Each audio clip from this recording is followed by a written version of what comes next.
नमस्कार, आप देख रहे हैं खबरदार। मैं हूं श्वेता सिंह। नया साल 20 पर 21 पड़े, इन शुभकामनाओं के साथ आज 2021 के पहले खबरदार की शुरुआत करते हैं। आज खबरों के लेंस में जो सबसे बड़ी और सबसे अच्छी खबर दिखाई दे रही है वो ये है कि भारत में कोरोना वैक्सीन को इमरजेंसी अप्रूवल मिल गया है, यानी देश को पहली कोरोना वैक्सीन मिल गई है और वो है ऑक्सफोर्ड एस्ट्राजेनेका की कोविशील्ड, जिसे सीरम इंस्टीट्यूट ऑफ इंडिया बना रहा है। 2021 की इससे बेहतर शुरुआत नहीं हो सकती थी। 2020 का जो जीरो था उसे कोरोना मान लें तो 2021 के अंत में लगा एक का अंक वैक्सीन के रूप में आया है और उम्मीद है कि ये कोरोना वायरस को पूरी तरह आउट कर देगा।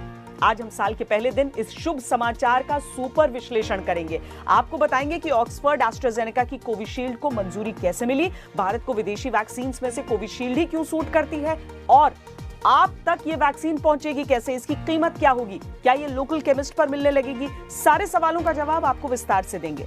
इस पूरे विश्लेषण में हम डॉक्टर रणदीप गुलेरिया और डॉक्टर अशोक सेठ की मदद भी लेंगे। ये आपको जबरदस्त जानकारियां देने वाला वैक्सीन विश्लेषण होगा।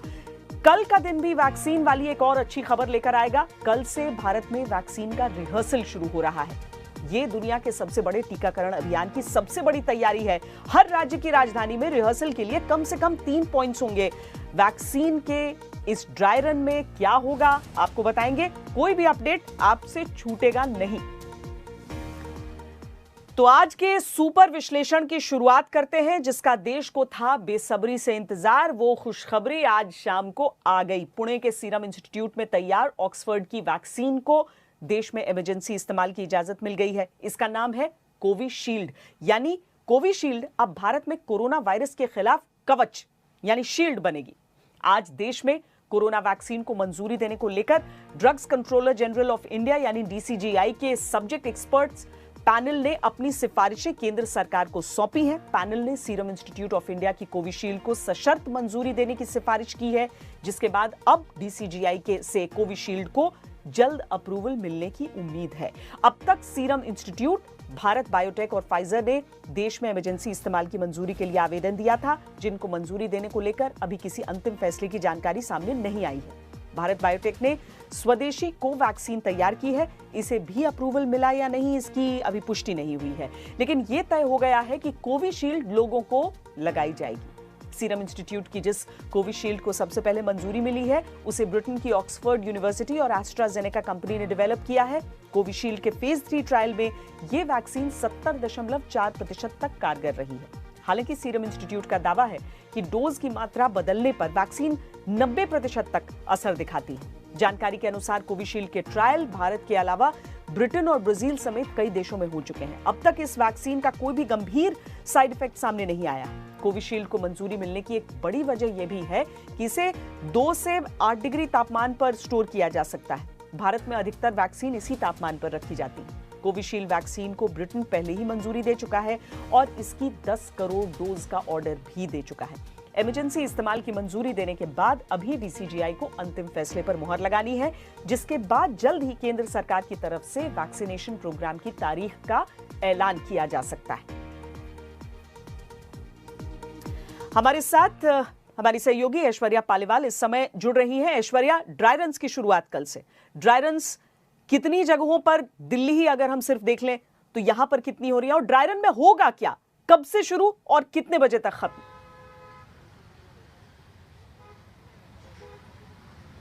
श्वेता, आपको बता दूं, दिल्ली की बात करें तो 3 जगहों पे ये ड्राई रन होगा।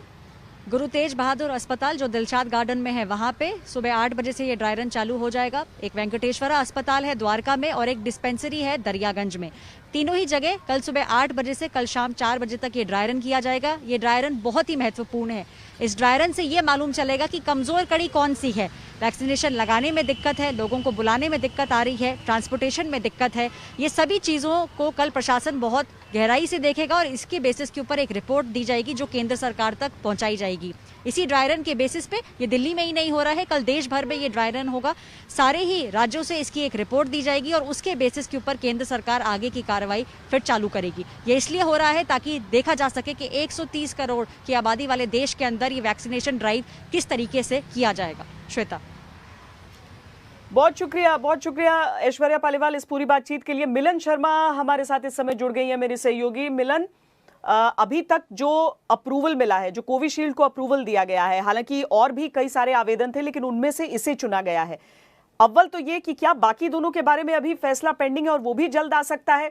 दूसरा ये कि इस फैसले के आने के बाद, यानी कि इमरजेंसी अप्रूवल के बाद, अब पहले व्यक्ति को वैक्सीन लगने में लगभग कितने दिन लग सकते हैं? देखिए श्वेता, ज्यादा देर इंतजार नहीं करना पड़ेगा, क्योंकि सूत्रों से हमें ये तो पता चल गया है कि कोविशील्ड जो ऑक्सफोर्ड एस्ट्राजेनेका और सीरम इंस्टीट्यूट ऑफ इंडिया की कोलैबोरेशन की वैक्सीन है, उसको तो सिफारिश दे दी गई है एसईसी पैनल के द्वारा। अब ये जो रिकमेंडेशन है ये ड्रग कंट्रोलर जनरल इंडिया के पास होगी और वो डिसाइड करेंगे कि कितनी जल्दी उनको इमरजेंसी यूज ऑथराइजेशन दिया जाएगा। दूसरी बात ये कि भारत बायोटेक की कोवैक्सीन जो है उस पर भी बहुत ज्यादा डेलिबरेशंस हुए हैं मीटिंग में। बस 1 घंटे पहले ही भारत बायोटेक ने अपनी प्रेजेंटेशन खत्म की है, सूत्रों ने हमें बताया है।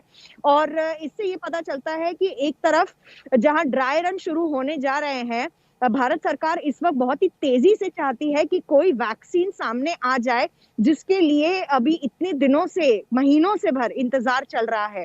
और श्वेता, मैं ये भी बता दूं कि कोवैक्सीन भारत में बनी हुई वैक्सीन है, इंडिजीनियस वैक्सीन है। ज्यादा जोर इस पर सरकार देना चाहेगी क्योंकि कोवैक्सीन जो है अभी ट्रायल स्टेजेस में है, लेकिन सीरम इंस्टीट्यूट ऑफ इंडिया के भी 3rd फेज के ट्रायल थोड़े बहुत लगभग बाकी है। उस आधार पर हो सकता है कि कोवैक्सीन को भी इमरजेंसी यूज ऑथराइजेशन दे दिया जाए, लेकिन 8.5 घंटे हो गए श्वेता, अभी तक ये मीटिंग जारी है। इसका मतलब यही है कि सरकार एक तरफ से कोशिश में लगी हुई है कि जल्द ही कुछ अच्छी खबर सामने आए और पूरे देश को और फर्स्ट फेज में हेल्थ केयर वर्कर्स और फ्रंटलाइन वर्कर्स को ये वैक्सीन उपलब्ध हो।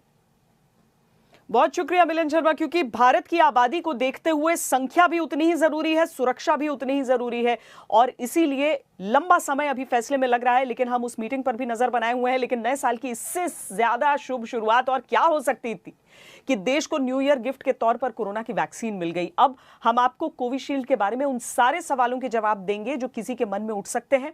पहला सवाल तो यही है कि अभी वैक्सीन की कितनी डोज तैयार हैं।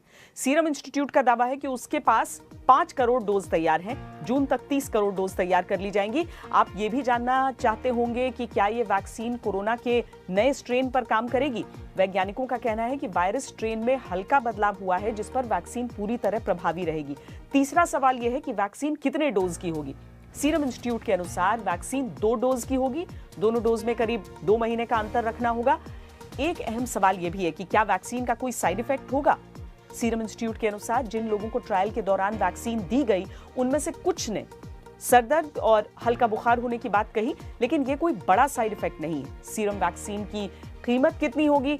सीरम इंस्टीट्यूट ने बताया है कि भारत सरकार को एक डोज 200 रुपए में देगी, यानी 2 डोज की वैक्सीन की कीमत होगी 400 रुपए। सरकार की तरफ से आम आदमी के लिए इस वैक्सीन की कीमत तय नहीं है। लेकिन सीरम इंस्टीट्यूट के आधार पूनावाला के अनुसार आम आदमी को इस वैक्सीन के लिए 1000 रुपए प्रति डोज की कीमत देनी पड़ सकती है, यानी 2 डोज की ट्रीटमेंट के लिए 2000 रुपए। आप ये भी जानना चाहते होंगे कि क्या मेडिकल स्टोर्स से वैक्सीन मिल पाएगी। तो आपको बता दें कि मार्च या अप्रैल तक प्राइवेट रूप से वैक्सीन मिलना शुरू हो जाएगा। हालांकि ये वैक्सीन आपको किसी डॉक्टर के पास ही मिलेगी, लेकिन शुरुआत में वैक्सीन सरकारी व्यवस्था के हिसाब से ही मिलेगी। देश में इमरजेंसी इस्तेमाल की मंजूरी हासिल करने वाली वैक्सीन कोविशील्ड का उत्पादन पुणे स्थित सीरम इंस्टीट्यूट ऑफ इंडिया में चल रहा है, जो दुनिया की सबसे बड़ी वैक्सीन निर्माता कंपनी है। प्रधानमंत्री नरेंद्र मोदी भी सीरम इंस्टीट्यूट की उस लैब का दौरा कर चुके हैं जहां वैक्सीन तैयार की जा रही है। आज तक इकलौता चैनल है जिसने सीरम इंस्टीट्यूट की लैब में जाकर कोविशील्ड के उत्पादन की पूरी प्रक्रिया को परखा है। अब हम आपको भी उस लैब की विजिट करवाते हैं जहां देश में इमरजेंसी इस्तेमाल की मंजूरी हासिल करने वाली पहली वैक्सीन का उत्पादन जोर शोर से चल रहा है।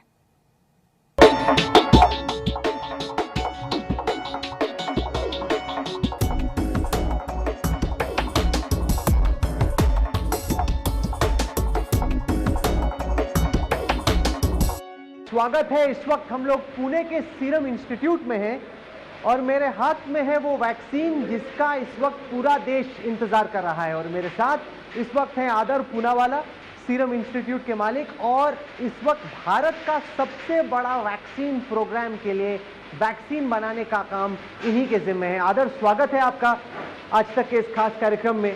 पूरा देश इंतजार कर रहा है वैक्सीन का। हम चाहते हैं कि आप हमारे दर्शकों को बताएं कि कितने तैयार हैं आप वैक्सीन प्रोग्राम को लॉन्च और रोल आउट करने के लिए। Thank you Rahul. सो ये प्रोडक्ट हम 8-9 महीने से हमारी पूरी सीरम की टीम और साइंटिस्ट और सब लोग बहुत एफर्ट और काम के बाद अभी ये फाइनल टाइम आया है ये लॉन्च के लिए। तो सब तैयारी अभी जो आप देख सकते हैं, ये स्क्रीनिंग मशीन है जहाँ ये हाई स्पीड कैमरा से सब पार्टिकल्स अंदर जो कुछ भी हो सकता है वो डिटेक्ट कर सकते हैं। ये लेबलिंग हो चुका है और अभी हम कोल्ड रूम में जाके देख सकते हैं कि इतना सारा स्टॉक हमने बनाया है कि पूरी देश के लिए जितना भी वैक्सीन चाहिए हम तैयार है। इस कार्यक्रम में हम चाहते हैं कि आप दर्शकों को हमें पूरे वैक्सीन बनने का प्रोसेस समझाएं, क्योंकि वैक्सीन के बारे में हमने सुना बहुत है लेकिन अब तक बन तक नहीं देखा। तो बताएं कि सबसे पहले यहाँ पर इस वक्त क्या चल रहा है जहाँ पर इस वक्त हम लोग खड़े हैं। तो ये फाइनल स्टेज है। प्रोडक्ट जो बनता है और ये वायल में फिल होता है, सील होता है, उसके बाद ये हाई स्पीड कैमरा जो आप देख सकते हैं सब वायल को अलग अलग तरीके से एग्जामिन करते हैं कि कुछ अंदर तो ना हो, पार्टिकल्स, धूल, कुछ भी हो सकता है। तो यहाँ रिजेक्टेड आता है, यहाँ एक्सेप्टेड आता है। जो रिजेक्टेड है वो कचरे में हम फेंकते हैं, क्योंकि सेफ्टी सबसे बहुत इम्पोर्टेंट है, लोगों की सेफ्टी। तो ये सारे एक्सेप्टेड वाले हैं। मैं एक उठा सकता हूँ? हाँ, तो ये एक्सेप्टेड है। हाँ। और इसके बाद आप इसको फिर तो इसके बाद लेबलिंग होगा और फिर बॉक्सेस में पैक होगा। उसके साथ वो ड्राई आइस होगा कि कोल्ड चेन में मेंटेन कर सकते हैं। और फिर रेफ्रिजरेटेड ट्रक्स में, एसी के ट्रक्स में पूरे देश में जाएगा और गवर्नमेंट के कोल्ड रूम्स में स्टोर होएगा। मैं चाहता हूं कि आप पूरे प्रोडक्शन प्रोसेस को हमारे दर्शकों को समझाते रहें।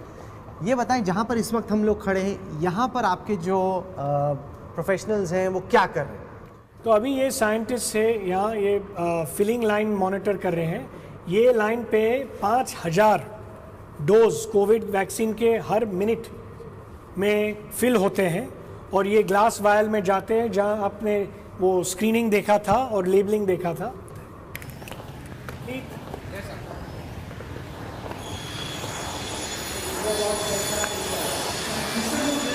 तो आदर, ये क्या जगह है जहाँ पे अभी हम लोग अंदर जा रहे हैं? ये अभी हम ये सब प्रोटेक्टिव गियर पहन के हम जहाँ वैक्सीन एक्चुअली वायल में फिल होने वाली है वो दिखाने हम जा रहे हैं अभी। तो यहाँ आप देख सकते हैं कि ये ग्लास वायल्स जो आते हैं उनको हाई स्पीड वॉशिंग लाइन पे पानी अंदर जाता है, वॉश होता है और फिर ये टनल में 200 डिग्री तक वायल को गर्म करते हैं, हीट करते हैं, स्टेरिलाइज करते हैं। तो जो भी अंदर वायल में होगा वो चले जाता है और फिर प्रोडक्ट वहाँ फिल होता है। तो ये सब ऑटोमेटेड है, आदमी यहाँ इसमें प्रोडक्ट के साथ कांटेक्ट में नहीं आता है। आप बता रहे हैं वैक्सीन की मैन्युफैक्चरिंग में क्लीनलीनेस है, स्वच्छता है, सफाई है। मेरे को चिंता साइड इफ़ेक्ट्स की है। अमूमन वैक्सीन बनने में 10 से 15 साल का R&D होता है, ट्रायल्स होते हैं।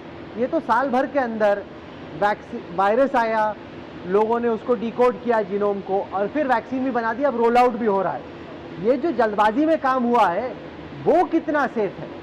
नहीं, अभी इसलिए हम आज भी ड्रग कंट्रोलर से परमिशन के सिचुएशन में है, जो वो सब ये रिव्यू कर रहा है, डिटेल में जा रहा है। और ये जो वैक्सीन हम बना रहे हैं बिल्कुल सेफ्टी का सबसे हाईएस्ट प्रायोरिटी ये हमें इसमें हमने रिसर्च किया है, 9 महीने गए हैं इसमें। और जो भी साइड इफ़ेक्ट्स छोटे मोटे होते रहते हैं वो सब वैक्सीन के साथ होते हैं। हमें ये हमेशा याद रखना चाहिए कि सब वैक्सीन्स में थोड़ा फीवर, थोड़ा हेडेक वो तो हो ही सकता है, मगर कोई भी खतरा, जान को खतरा नहीं है। आप हमें थोड़ा दिखाएंगे, बताएंगे कि एग्जैक्टली यहाँ पे चल क्या रहा है, समझाइए कि कैसे बनती है ये वायरस। तो अभी ये एक बाजू से ये रबर स्टॉपर्स जा रहे हैं जो कैप होती है, पहले वहाँ से फिल होती है और फिर ये मशीन से यहाँ रबर स्टॉपर कैपिंग और सीलिंग ये भी ऑटोमेटिक होता है और फिर ये बाजू से बाहर आता है। हम लोग इस वक्त कोल्ड स्टोरेज रूम में जा रहे हैं। ये वो जगह है जहां पर सारी कोरोना वायरस वैक्सीन के स्टॉक को रखा गया है और यहां पर तापमान 2 डिग्री सेल्सियस से लेकर 8 डिग्री सेल्सियस रखना जरूरी है। ये बहुत ज़रूरी है क्योंकि ये नॉर्मल फ्रिज के तरह स्टोर हो सकता है। ये सबसे बड़ा एडवांटेज है। हमारी वैक्सीन +2 to 8 डिग्रीज में रख सकती है और आप देखेंगे कितनी जगह की ज़रूरत है कि -70 -20 कोल्ड रूम्स तो हम इतने बना ही नहीं सकते हैं। मतलब जो अमेरिका की वैक्सीन है मॉडर्ना की और जो फाइजर की वैक्सीन है जर्मन कंपनी के साथ, उसको रखना पड़ता है एक डीप फ्रीजर में। आपकी जो ये वैक्सीन है उसको रखा जा सकता है एक फ्रिज में। बरोबर। तो डिस्ट्रीब्यूशन में भी जब हम क्लिनिक्स और हॉस्पिटल और अलग अलग जगह में हम ये डिस्ट्रीब्यूट करना जाएंगे, ये बहुत ज़रूरी बात है जो आपने हाईलाइट की। अगर फ्रिज के बाहर रही आपकी वैक्सीन का ये डब्बा या फ्रिज खराब हो गया तो वैक्सीन बर्बाद। कुछ दिनों के लिए तो ठीक होगी, बट हमारा डेटा दिखाता है कि ऐसे 10-15 दिन के लिए भी बाहर रखा तो ठीक रह सकती है, मगर ये हम एडवाइस नहीं करते हैं। ये +2 to 8 डिग्रीज में ही रखना चाहिए और जो कोल्ड चेन के बाहर रखा तो फिर हमें शायद फेंकना पड़ेगा। यहाँ पर आपके पास इस वक्त कितनी वैक्सीन का डोज तैयार है? अगर कल से टीका लगना शुरू हो जाए तो कितने लोगों को इस वक्त टीका लग सकता है? ये लगभग ऐसे 2000 करोड़ की स्टॉक हमने बनाई है। 25 मिलियन लोग को टीका लगा सकता है क्योंकि ये 50 मिलियन डोज है। 2 डोज की वैक्सीन है तो इसलिए 25 मिलियन लगभग लोगों को ये टीका लगा सकता है। आदर, मैं जानना चाहता हूं कि आपकी वैक्सीन की कीमत क्या होगी? अगर कोई देख रहा है, लगाना चाहता है आपकी वैक्सीन, कितने पैसे खर्च करने होंगे? तो पहले तो गवर्नमेंट को हम 200 रुपये में पर डोज देंगे, मतलब एक आदमी को 400 रुपये में मिलेगी। वो गवर्नमेंट को स्पेशल प्राइस दे रहे क्योंकि गवर्नमेंट करोड़ों डोज लेने वाली है, ऐसे स्पेशल प्राइस दिए है। प्राइवेट सप्लाईज में जब 2-3 महीने बाद आएगी तब एक आदमी को 1000 रुपये एक डोज के लिए देना पड़ेगा। उसमें वो रिटेलर्स को 200-300 रुपये मिलेगी और हमें हमारे हाथ में 600 या 700 रुपये मिलेंगे। तो मतलब अगर एक आदमी को लगाना है तो उसके लिए 2000 रुपये हुए प्राइवेटली। बरोबर। प्राइवेटली जब उनको खुद पैसे से देना है और लेना है, उनको 2000 की प्राइस देने पड़ेगी क्योंकि उसमें जो डिस्ट्रीब्यूशन का कॉस्ट है और स्टोरेज का कॉस्ट है, वो जो लोगों को पैसा बनाना है उसमें उसका भी कॉस्ट उसमें जाता है। नहीं तो ये कब से मिलना स्टार्ट होगी? 2000 ये मार्च-अप्रैल में हो सकता है। केमिस्ट में मिलनी शुरू हो जाएगी? शुरू हो जाएगी। तो क्या प्रोसेस रहेगा? मैं केमिस्ट की दुकान पे जाऊंगा, बोलूंगा मुझे वो वैक्सीन नहीं, आपको डॉक्टर के पास जाना पड़ेगा। आपके डॉक्टर एक हॉस्पिटल में जा सकते हैं, वरना डॉक्टर के क्लिनिक में जाएंगे।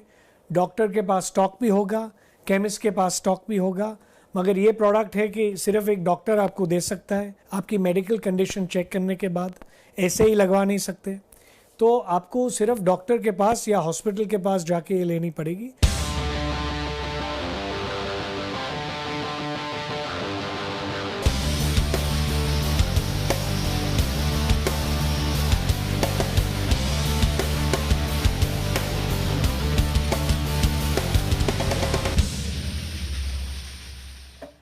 आपने सीरम इंस्टीट्यूट में जिन कोविशील्ड वैक्सीन्स को तैयार होते देखा, वही अब देश भर में लोगों को लगाई जाएंगी। इसकी मंजूरी मिलने के बाद अब आगे का रोड मैप क्या होगा, ये भी आपको बताते हैं। अब डीसीजीआई की फाइनल मंजूरी के बाद सीरम इंस्टीट्यूट को वैक्सीन का ऑर्डर दिया जाएगा। वैक्सीन की ट्रांसपोर्टेशन हवाई मार्ग और सड़क मार्ग से होगी। फिलहाल रेलवे को इसमें शामिल नहीं किया गया है। सरकार सभी राज्यों की राजधानी और बड़े शहरों में वैक्सीन शिपमेंट पॉइंट तय करेगी। जहां तक वैक्सीन पहुंचाने की जिम्मेदारी सीरम इंस्टीट्यूट की होगी, वैक्सीन को स्टोर करने के लिए तैयार की गई कोल्ड स्टोरेज चेन की देखरेख की जिम्मेदारी सरकार की होगी। सबसे पहले करनाल, मुंबई, चेन्नई और कोलकाता समेत अन्य राज्यों में बने सरकारी मेडिकल स्टोर डेपो में वैक्सीन को स्टोर किया जाएगा, जहां से रेफ्रिजरेटेड वैन्स के जरिए वैक्सीन को वैक्सीनेशन सेंटर्स तक पहुंचाया जाएगा। वैक्सीनेशन सेंटर्स पर वैक्सीन को स्टोर करने के लिए कोल्ड बॉक्सेस का इस्तेमाल किया जाएगा। यानी तैयारी पूरी है, बस वैक्सीनेशन शुरू करने की तारीख आनी बाकी है। लेकिन तब तक जरूरी है कि अपनी तैयारियों को परख लिया जाए। इसीलिए सरकार ने तय किया है कि 2 जनवरी को देश के हर राज्य में कोरोना वैक्सीन का ड्राई रन किया जाएगा। ये ड्राई रन क्यों जरूरी है और ड्राई रन कैसे होगा, इन सवालों के जवाब आपको हमारी इस रिपोर्ट में मिलेंगे।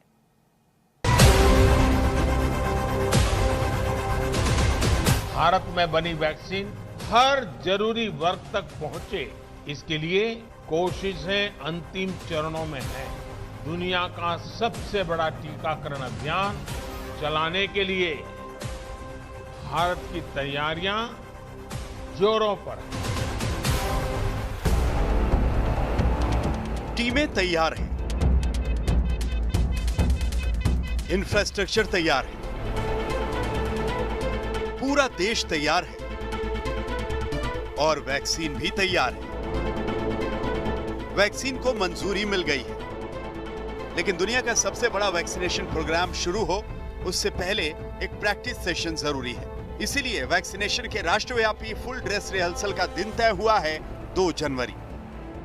2 जनवरी को सारे देश में विशेष रूप से राजधानियों में और जहां पर भी स्टेट्स के लोग और डिस्ट्रिक्ट्स में, डिफिकल्ट डिस्ट्रिक्ट्स में करना चाहें, वहां पर एक मॉक ड्रिल वैक्सीन को देने के संदर्भ में किसी भी प्रकार की कोई भी इम्प्लीमेंटेशन में कमी ना रहे, वो कल होने जा रहा है। भारत जैसे विशाल देश में हर व्यक्ति तक वैक्सीन पहुंचाना और उन्हें इसे लगाने के लिए तैयार करना सबसे बड़ी चुनौती है और अब वक्त है इस चुनौती से निपटने की तैयारियों को परखने का। इसी का नाम है ड्राई रन। स्वास्थ्य मंत्रालय के मुताबिक हर राज्य की राजधानी में कम से कम 3 सेंटर्स पर ड्राई रन होगा। कुछ राज्य उन इलाकों को भी ड्राई रन में शामिल करेंगे जो दुर्गम हो और जहां सामान की आवाजाही मुश्किल हो। महाराष्ट्र और केरल समेत कई राज्य राजधानी के अलावा भी अन्य बड़े शहरों में ड्राई रन करेंगे। दिल्ली के अंदर हमारे जो 3 डिस्ट्रिक्ट्स के अंदर कल ये ड्राई रन होने वाला है। ईस्ट डिस्ट्रिक्ट में जीटीबी अस्पताल के अंदर, इसी तरह से सेंट्रल डिस्ट्रिक्ट में एक अर्बन पीएचसी के ऊपर, और इसी प्रकार से साउथ वेस्ट डिस्ट्रिक्ट के अंदर एक प्राइवेट वेंकटेश्वरा अस्पताल में विस्तार से वहां की तैयारियों की समीक्षा की है। वैक्सीनेशन के ड्राई रन की तैयारियां पूरी कर ली हैं। इस ड्राई रन में क्या क्या होगा ये भी आपको समझना चाहिए। ड्राई रन के दौरान असली वैक्सीन की जगह किसी दूसरी दवा या खाली शीशियों को ठीक उसी तरह से ट्रांसपोर्ट करना होगा जैसे वैक्सीन को किया जाना है। फिर उन दूसरी वैक्सीन या खाली शीशियों को अस्पताल में वैसे ही कोल्ड स्टोर में रखा जाएगा जैसे असली वैक्सीन को किया जाना है। ड्राई रन के दौरान वैक्सीन प्रोग्राम को ट्रैक करने के लिए तैयार की गई कोविन मोबाइल ऐप का भी ट्रायल होगा। वैक्सीन के ट्रांसपोर्टेशन से लेकर वैक्सीन लगाए जाने तक की सूचना को ऑनलाइन दर्ज करने के सिस्टम को परखा जाएगा। ड्राई रन के लिए चुने गए लोगों को एसएमएस भेजकर सूचना देने का भी ट्रायल होगा और फिर वैक्सीन सेंटर पर डोज देने की पूरी प्रक्रिया का पालन उसी तरह से किया जाएगा जैसे असली वैक्सीनेशन हो रहा हो। यानी लोगों तक वैक्सीन को सही तरीके से पहुंचाने से पहले वैक्सीन ले चुके लोगों का रिकॉर्ड रखने तक की रियल टाइम प्रैक्टिस ही ड्राई रन है। जहाँ जहाँ हमें वैक्सीनेशंस करने हैं, उन वैक्सीनेशन के जो साइट्स हैं, वैक्सीनेशन की जो टीम्स हैं, उन साइट्स के ऊपर जो माइन्यूट से माइन्यूट बातों को ख्याल करना है। तो इलेक्शन के समय हम लोग एक तरह से जितनी तैयारियां करते हैं, इवन एक बूथ के ऊपर भी जो टीम होती है उसकी भी अल्टीमेटली ट्रेनिंग होती है। पर्पस भी यही है कि हम सब लोग अपने आप को अच्छी तरीके से तैयार कर लें। 28 और 29 दिसंबर को देश के 4 राज्यों में ऐसा ड्राई रन किया जा चुका है जिसमें पंजाब, गुजरात, असम और आंध्र प्रदेश शामिल थे।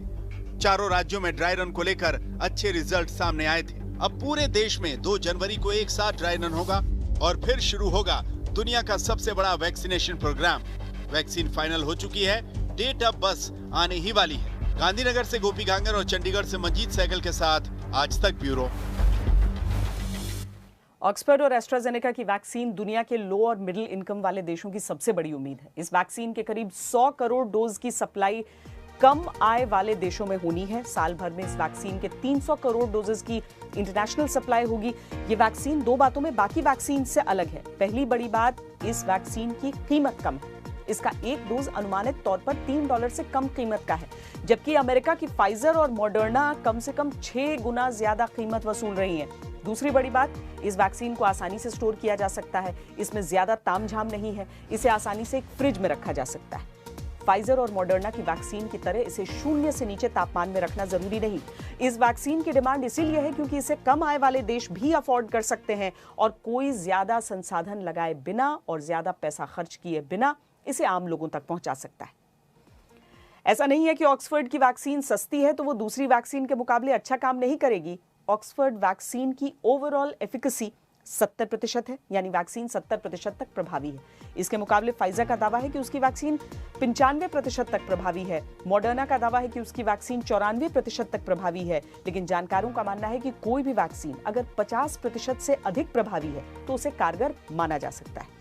ऑक्सफोर्ड वैक्सीन के फाइनल ट्रायल के जब नतीजे आए थे तो ये बताया गया था कि एक बड़े ग्रुप में हुए ट्रायल में जब ऑक्सफोर्ड की वैक्सीन के 2 डोज 1 महीने के अंतराल में दिए गए तो वैक्सीन 62% तक प्रभावी साबित हुई। एक छोटे ग्रुप को जब वैक्सीन की 1 डोज और फिर 1 महीने में आधी डोज दी गई तो ये 90% तक प्रभावी साबित हुई।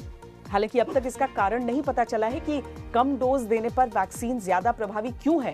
ब्रिटेन में कई अधिकारी ये भी कह रहे हैं कि अगर इस वैक्सीन की 2 डोज के बीच 3 महीने का अंतर रखा जाए, यानी 3 महीने में दूसरी डोज दी जाए, तो ये वैक्सीन 80% तक प्रभावी है। वहां वैक्सीन के 2 डोज वाले इलाज को अप्रूवल मिला है। रुके एक छोटे से। ऑक्सफोर्ड एस्ट्राजेनेका की कोरोना वैक्सीन को इमरजेंसी इस्तेमाल की मंजूरी देने से पहले भारत ने इस वैक्सीन के कई पहलुओं को जांचा परखा है। पुणे का सीरम इंस्टीट्यूट इसका लोकल मैन्युफैक्चरर है, लिहाजा इसके आसानी से उपलब्ध होने से लेकर इस वैक्सीन के लिए आवश्यक तापमान को बनाए रखना भारत की परिस्थितियों के अनुकूल है। अब जब वैक्सीन वाली मंजूरी मिल गई है तो भारत के स्वास्थ्य जगत के सबसे विश्वसनीय चेहरों में से एक एम्स दिल्ली के डायरेक्टर डॉक्टर रणदीप गुलेरिया और फोर्टिस एस्कॉट हार्ट इंस्टीट्यूट के चेयरमैन डॉक्टर अशोक सेठ से मैंने अब से कुछ ही देर पहले बातचीत की। डॉक्टर गुलेरिया, मुझे लगता है कि एक तो नए साल की मुबारकबाद और इसके साथ ही इस वैक्सीन के इमरजेंसी इस्तेमाल की इजाजत मिलने की मुबारकबाद, क्योंकि इसके लिए तो सब प्रतीक्षा कर रहे थे कि कौन सा वो दिन होगा। आपने हमारे ही शो में सबसे पहले कहा था, पिछले साल जब हम दीपावली पर एम्स में थे, उस समय आपने कहा था कि नए साल की शुरुआत एक वैक्सीन से हो जाएगी। और देखिए, नए साल का पहला दिन और ये वैक्सीन हमारे सामने। डॉक्टर गुलेरिया, बिल्कुल, ये इस नए साल के लिए बहुत बहुत अच्छी खबर है और इसी खबर के साथ सब आपके परिवार को और सब लोगों को नए साल की बहुत बहुत शुभकामनाएं। ये एक बहुत अच्छी खबर है क्योंकि अब हमारा नया अगला कदम शुरू होता है कि हम ये सारी वैक्सीन अपने देश में सब लोगों को कैसे लगाएंगे। जो प्रायोरिटाइज की हुई हैं उनका पूरा रोल आउट करने का जो चैलेंज है हमारे देश में वो अब शुरू होता है। और हम उम्मीद करते हैं कि जैसे ये वैक्सीन हमारे पास अप्रूव हुई है वैसे और जो वैक्सीन फाइनल स्टेज में हैं वो भी आ जाएंगी, जिससे नंबर ऑफ डोजेस बढ़ जाएंगे और हमें सब लोगों को वैक्सीन लगाने में काफ़ी हद तक सहूलियत मिलेगी। डॉक्टर गुलेरिया, ये जो अलग अलग वैक्सीन्स को बताया जाता है और ये चाहे कोविशील्ड हो या फिर भारत बायोटेक की वो वैक्सीन हो, उन सब का आधार कुछ अलग बताया जाता है, mRNA वैक्सीन कोई, तो ये क्या होता है, कैसे, क्या फर्क है इन सारी वैक्सीन्स में और क्या इनकी एफिकेसी भी उस पर आधारित होती है? कुछ हद तक एफिकेसी उस पर आधारित होती है। अगर हम सिंपल से भाषा में बात करें तो जब भी हमें वैक्सीन बनानी होती है तो हमें 3 चीज़ें देखनी होती हैं। एक तो एक एंटीजन जो हम वायरस से लेते हैं, जो बॉडी में एंटीबॉडीज को स्टिमुलेट करेगा। और जैसे हम कोविड की बात करें या कोरोना वायरस की बात करें तो कोरोना वायरस का जो एंटीजन है वो स्पाइक प्रोटीन है। तो स्पाइक प्रोटीन का एक हिस्सा लिया जाता है जिससे वो जब बॉडी में आएगा, किसी व्यक्ति के बॉडी में आएगा तो वो एंटीबॉडीज बनाएगा। दूसरा है प्लेटफॉर्म। अब कई टाइप के प्लेटफॉर्म्स हैं जिससे ये अंदर जा सकता है। एक तो जो ट्रेडिशनल प्लेटफॉर्म है कि आपने वही वायरस लिया, उसको इनएक्टिवेट किया, या अगर वो लाइव है तो उसको थोड़ा चेंज किया जिससे वो इन्फेक्शन ना करे लेकिन वो बॉडी के अंदर जाके एंटीबॉडीज बनाए। जो नया प्लेटफॉर्म है जो हम कहते हैं मैसेंजर आरएनए प्लेटफॉर्म, वो जो आपका आरएनए है वायरस का, उसका एक हिस्सा जो है वो अंदर जाके उसको हम नैनो पार्टिकल से और नैनो टेक्नोलॉजी से अंदर भेजते हैं और हमारे सेल में वो सेल को स्टिमुलेट करता है कि वो स्पाइक प्रोटीन बनाए जिससे फिर एंटीबॉडीज बनेंगे और फिर जो है शरीर में एंटीबॉडीज बनने शुरू होंगे। तो अलग अलग प्लेटफॉर्म है और कई प्लेटफॉर्म पे डिपेंड करता है वो कितना एंटीबॉडीज जो हैं वो स्टिमुलेट कर सकते हैं बनाने के लिए और उस पर एफिकेसी डिपेंड करती है। तीसरा पार्ट है रूट ऑफ एडमिनिस्ट्रेशन और कितने डोजेस की जरूरत है। तो कई वैक्सीन जो हमारे पास अभी तक वैक्सीन आई हैं सब में रूट ऑफ जो एडमिनिस्ट्रेशन है वो इंट्रामस्कुलर है, लेकिन कुछ वैक्सीन ऐसे भी हैं जो ट्रायल में चली हुई हैं कि हम नेजल स्प्रे की तरह दे दें जिससे इंजेक्शन नहीं लगाना पड़े, या फिर उनके डोजेस जो हैं 2 डोजेस की जगह 1 डोज हो पाए। लेकिन अभी तक जो वैक्सीन आ रही हैं मार्केट में, जो अप्रूवल के स्टेज में है, वो 2 डोज वाली वैक्सीन है और इंट्रामस्कुलर वाली है। लेकिन हो सकता है कि बाद में कोई ऐसी भी वैक्सीन आ जाए जो हम अलग रूट से दे पाएं और इसलिए वो देने में आसानी रहे। डॉक्टर सेठ, हम भारत की आबादी देखें, लेकिन उसके साथ हम वो ड्राई रन्स भी देखें जो हम इतने दिनों से कर रहे हैं। 4 बड़े शहरों में हुआ है और उसके बाद अब कल से पूरे देश में होगा। अपनी आबादी को और यहाँ की चुनौतियों को देखते हुए आप क्या उम्मीद कर रहे हैं कि इस इजाजत के बाद पहली वैक्सीन मिलने में क्या बाकी देशों की तरह ही जो इंटरनेशनल स्टैंडर्ड, एक तरह से हम कहें कि बाकी देश जितनी जल्दी दे पाए हैं उतनी ही जल्दी हिंदुस्तान में भी हो जाएगा हमारी तैयारियों के हिसाब से?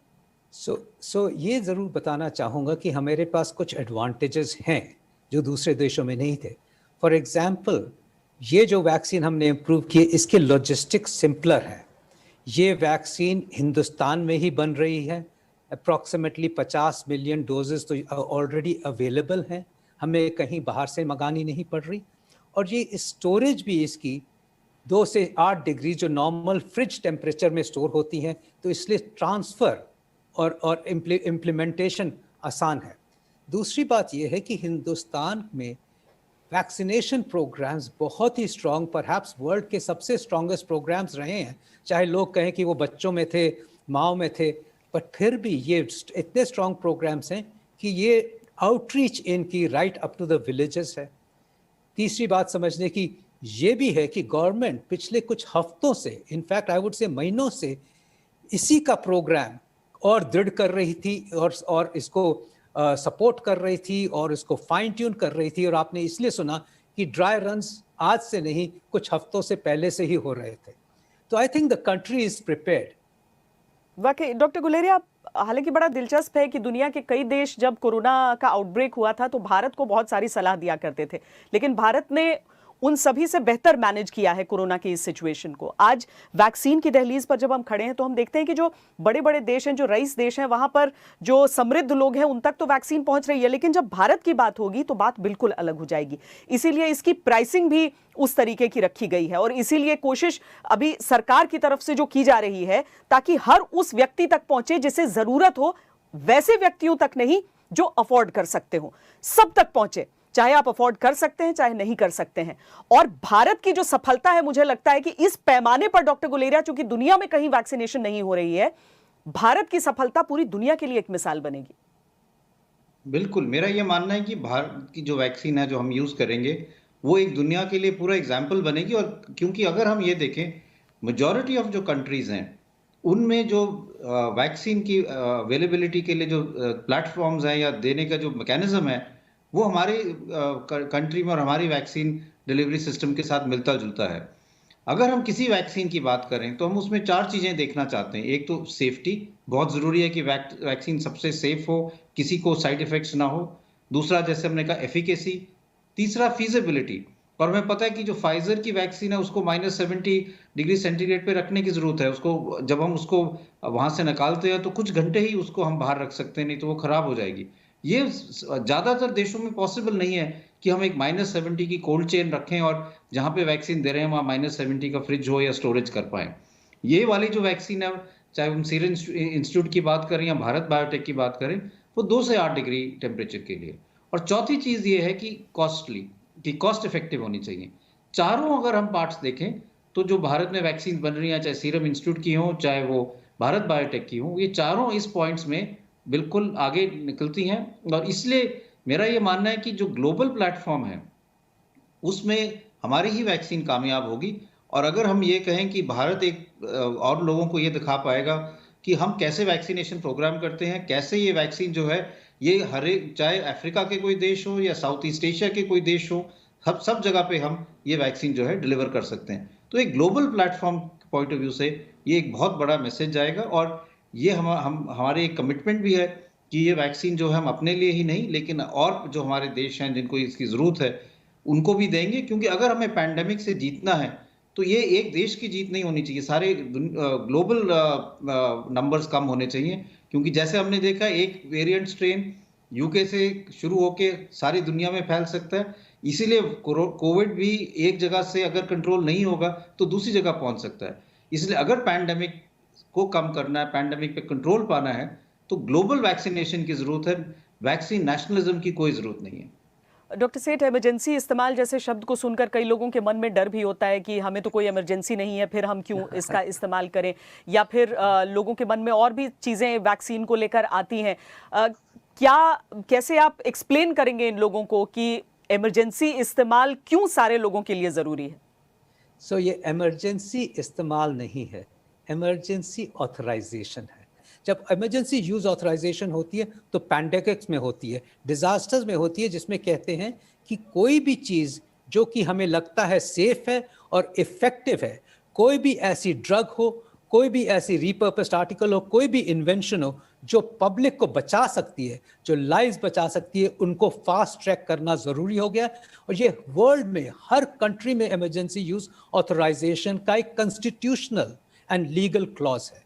तो ये नहीं समझना है कि हमको इमरजेंसी में लगा दिया गया या मुझे इमरजेंसी है कि नहीं, ये तो वर्ल्ड एज ए नेशन की इमरजेंसी है। इस समय की बड़ी खबर आपको दे देते हैं। जो बैठक चल रही थी कोरोना वैक्सीन को लेकर, यानी कि एक वैक्सीन को, कोविशील्ड को तो परमिशन मिल चुकी है, इमरजेंसी इस्तेमाल की इजाजत मिल चुकी है, लेकिन जो बाकी हैं उन पर अभी चर्चा विमर्श चल रही थी। लगभग 8-9 घंटे ये बैठक चली है और कोरोना वैक्सीन पर एक्सपर्ट कमेटी की बैठक के खत्म होने के बाद ये जानकारी मिली है कि कोवैक्सीन के इस्तेमाल को फिलहाल मंजूरी नहीं है। वैक्सीन के आपात इस्तेमाल पर कमेटी की यह बैठक चल रही थी। बायोटेक, भारत बायोटेक जो हैदराबाद स्थित है, वो कोवैक्सीन बना रहा है, उसने फिलहाल मंजूरी उसको नहीं मिली है। कोविशील्ड के आपात इस्तेमाल को सिर्फ मंजूरी मिली है। आपको हम साथ में ये भी जानकारी दे दें कि ये जो भारत बायोटेक की वैक्सीन है वो असल में अपने अंतिम चरण के ट्रायल की शुरुआत उसकी बस कुछ महीने पहले हुई है और इसीलिए और ज्यादा डेटा अभी हासिल होने के बाद ही मुमकिन है कि नतीजे पर फैसला हो। बहरहाल भारत में सबको वैक्सीन पहुंचाना दुनिया का सबसे बड़ा मिशन होगा, इसीलिए वैक्सीन पहुंचाने वाले सिस्टम का 100% फिट रहना जरूरी है। भारत ने वैक्सीनेशन के अपने प्लान में तैयारियों की कोई कमी नहीं छोड़ी है। कोरोना वैक्सीन जिन्हें सबसे पहले दी जाएंगी, ऐसे 30 करोड़ प्राथमिकता वाले ग्रुप की पहचान कर ली है। वैक्सीन की डिलीवरी, स्टोरेज और ट्रांसपोर्टेशन के साथ साथ वैक्सीन लगाने का प्लान क्या होगा, इस सब की तैयारी हो चुकी है।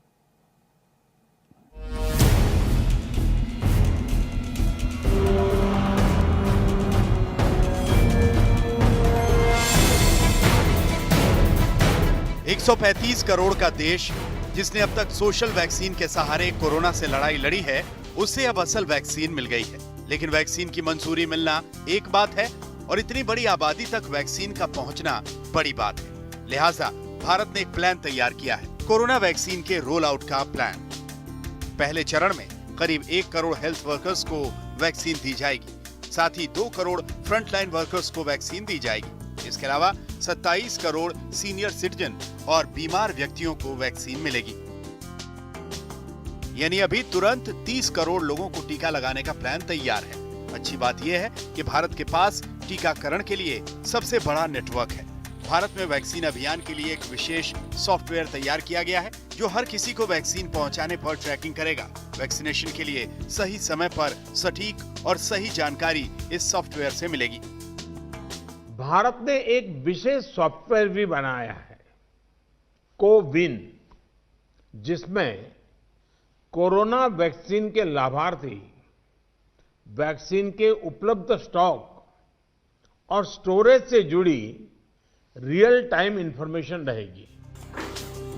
कोरोना का टीका कब, पहले किसे और कैसे मिलेगा, इसकी प्लानिंग के साथ साथ वैक्सीन की डिलीवरी हासिल करने से लेकर स्टोरेज और ट्रांसपोर्टेशन का खाका तैयार करने की जरूरत थी। सरकार का दावा है कि देश में मौजूदा कोल्ड चेन की मदद से वो शुरुआती 3 करोड़ लोगों को वैक्सीन लगाने में सक्षम है। देश भर में 28,927 कोल्ड चेन पॉइंट्स पर 85,000 से ज्यादा उपकरण हैं, जिसमें deep freezer, walk in coolers, refrigerators और बिना बिजली से चलने वाले आइस बॉक्स शामिल हैं। वैक्सीन की कोल्ड स्टोरेज फैसिलिटी बढ़ाने के लिए भारत सरकार ने लग्जमबर्ग की company P medical system company से करार किया है, जो मार्च 2021 तक भारत में कोल्ड स्टोरेज चेन तैयार कर लेगी। Absolutely, it will be a transferable technology, and I think the interesting aspect of B Medical products is that we have a solution for all types of vaccines, and we have a lot of experience with these different types. We already have an experience with the -80 vaccines because those already existed for the Ebola. Air cargo से vaccine के transportation के लिए भी airports पर विशेष इंतजाम किए गए हैं। ये दिल्ली के इंटरनेशनल एयरपोर्ट की वो जगह है जहां वैक्सीन को विशेष तापमान में स्टोर करने की क्षमता तैयार की गई है। यहाँ 2 डिग्री से लेकर 8 डिग्री तापमान पर स्टोर करने से लेकर -20 डिग्री सेंटीग्रेड तापमान पर स्टोरेज करने की सुविधा है। दिल्ली एयरपोर्ट पर ये ग्रीन चैनल है। इस ग्रीन चैनल का मकसद वैक्सीन के तेज ट्रांसपोर्टेशन का है। एयरपोर्ट अथॉरिटी के मुताबिक तकरीबन एक एयर कार्गो से अनलोड करके फिर दूसरे में अपलोड करने में 40 मिनट लगेंगे। दिल्ली एयरपोर्ट पर कूल डॉली भी तैयार है। ये एक तरह का रेफ्रिजरेशन सिस्टम है जिसमें रखकर वैक्सीन एयरक्राफ्ट से टर्मिनल तक पहुंचाए जाएंगे। हमारे पास स्टोरेज कैपेसिटी करीब 27 लाख वैक्सीन की है। अगर दिन में 2 राउंड हम उसको रोटेट कर पाएं, बिकॉज कोई भी कार्गो कंटेनर आएगा, उसको कार्गो फ्रेटर आएगा, उसको अनलोड करना, उसको फिर से अगर बल्क ब्रेक करना है तो बल्क ब्रेक करना और फिर वापस उसको लोड करना, तो उसमें अगर वो 2 रोटेशन है तो दिन भर में हम 54 लाख वायल्स भी डिस्ट्रीब्यूट कर सकते हैं। वैक्सीन के स्टोरेज को लेकर राज्यों की भी अपनी अपनी तैयारियां हैं। आज तक की टीम ने पटना के जिला पशुपालन विभाग का दौरा किया, जिसे बिहार में वैक्सीन के रखरखाव की जिम्मेदारी दी गई है। इस कार्यालय में पहले से ही एक कोल्ड स्टोरेज बना हुआ है, जो ये वहाँ पे भी बताया जा रहा है कि तकरीबन 2 लाख डोज उस कोल्ड स्टोरेज में रखने की क्षमता है, और उसके साथ ही 2 और कोल्ड स्टोरेज भी बनाए जा रहे हैं, यानी कि तैयारियां पूरी की जा रही हैं। हमारे साथ डॉक्टर सूरज भूषण मौजूद है, जो कि पशुपालन पदाधिकारी हैं। उनसे ही जानने की कोशिश करते हैं किस तरीके से आप लोग तैयारियां कर रहे हैं कि वितरण से पहले कोरोना की वैक्सीन का रख रखाव और स्टोरेज को लेकर। सब प्रथम तो यहाँ पे 39 ILR की खरीदारी हो चुकी है सेंट्रल की तरफ से, और हर ब्लॉक को मिलेगा एक।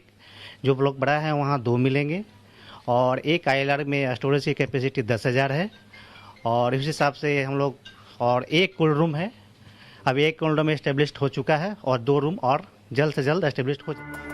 बिहार के अलावा आज तक की टीम ने गुजरात में वैक्सीन स्टोरेज की तैयारियों का जायजा लिया है, जहां कोरोना वैक्सीनेशन के लिए टास्क फोर्स का गठन किया जा चुका है। अहमदाबाद की कोविड की सिविल हॉस्पिटल जहां पर है, वहां पे कुछ इस तरीके से जो वॉकिंग कूलर्स है उसको रखा गया है। आप देख सकते हैं एक विशाल वॉकिंग कूलर है जिसे यहाँ पे रखा गया है, जिसकी कैपेसिटी की अगर बात की जाए तो इसके अंदर 5 लाख से ज़्यादा जो कोविड वैक्सीन के डोज है वो आ सकते हैं। आपको हम दिखाते हैं, इसके अंदर फिलहाल कई सारी जो वैक्सीन है उसको रखा गया है, जिनको कम टेम्परेचर की ज़रूरत होती है, चाहे वो BCG की हो या हेपेटाइटिस B की वैक्सीन हो, उस सबको यहाँ पे रखा गया है। स्टोरेज के अलावा टीकाकरण की निगरानी के लिए भी सिस्टम तैयार हो चुका है। केंद्रीय स्वास्थ्य विभाग ने स्टेट टास्क फोर्स का गठन किया है, जो वैक्सीन लॉजिस्टिक्स और मानव संसाधन को मैनेज करेगी। इसके अलावा हर राज्य में स्टेट स्टीयरिंग कमेटी बनाई गई है, जो केंद्र सरकार के साथ समन्वय रखेगी। हर राज्य में कंट्रोल रूम बने हैं, जो टीकाकरण से जुड़ी हर जानकारी अपडेट करेंगे। दिल्ली से पौलमी साहा, अहमदाबाद से गोपी घांगर और पटना से रोहित सिंह के साथ आज तक ब्यूरो। नमस्कार, मैं हूं अंजना ओम कश्यप। हमें उम्मीद है ये वीडियो आपको पसंद आया होगा। लेटेस्ट खबरों के लिए यूं ही देखते रहिए आज तक, और इस वीडियो के पसंद आने पर लाइक, शेयर एंड सब्सक्राइब करना ना भूलें।